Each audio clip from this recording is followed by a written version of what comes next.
નમસ્કાર મિત્રો, આજે આપણે વાત કરીશું ગુજરાતી ફિલ્મોના યુવાન સુપરસ્ટાર એવા વિક્રમ ઠાકોર વિશે. એમનો સફર ગામડાથી લઈને ફિલ્મ ઇન્ડસ્ટ્રી સુધીનો એક પ્રેરણાદાયી પ્રવાસ રહ્યો છે. તો મિત્રો, વિક્રમ ઠાકોરનો જન્મ 24 એપ્રિલ 1976ના રોજ મેરા ગામ, મહેસાણા જિલ્લામાં થયો હતો. એ સામાન્ય ગ્રામ્ય પરિવારમાં જન્મ્યા હતા. બાળપણથી જ એને સંગીત અને અભિનય પ્રત્યે ખૂબ જ રસ હતો.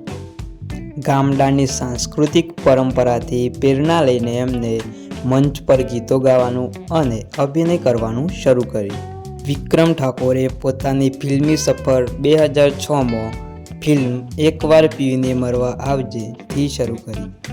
આ ફિલ્મ સીધી લોકોના દિલ સુધી પહોંચી ગઈ અને સુપરહિટ સાબિત થઈ. ગામડાની સરળ પ્રેમકથા અને વિક્રમ ઠાકોરનો નિર્દોષ અંદાજ લોકોએ ખૂબ પસંદ કર્યો.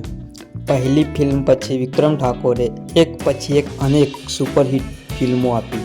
એમની જાણીતી ફિલ્મોમાં મા બાપના આશીર્વાદ, એકવાર પીવીને મરવા આવજે જેવી અનેક ફિલ્મો સામેલ છે. ખાસ કરીને એમની ફિલ્મોના ગીતો લગ્ન પ્રસંગો, મેળા અને કાર્યક્રમોમાં આજે પણ ગવાય છે.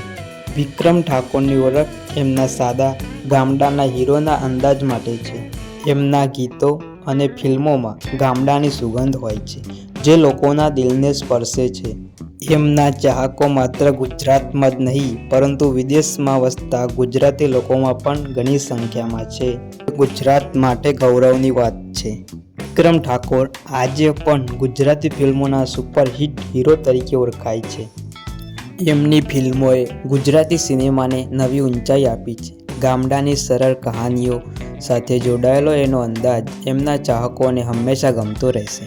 તો મિત્રો, આ હતી ગુજરાતી ફિલ્મોના સુપરસ્ટાર વિક્રમ ઠાકોરની જીવન સફર. જો તમને આ વિડીયો ગમ્યો હોય તો લાઈક કરો, શેર કરો અને આવી જ ગુજરાતી રસપ્રદ માહિતી વિશે જાણવા અમારી ચેનલને સબસ્ક્રાઈબ જરૂરથી કરજો.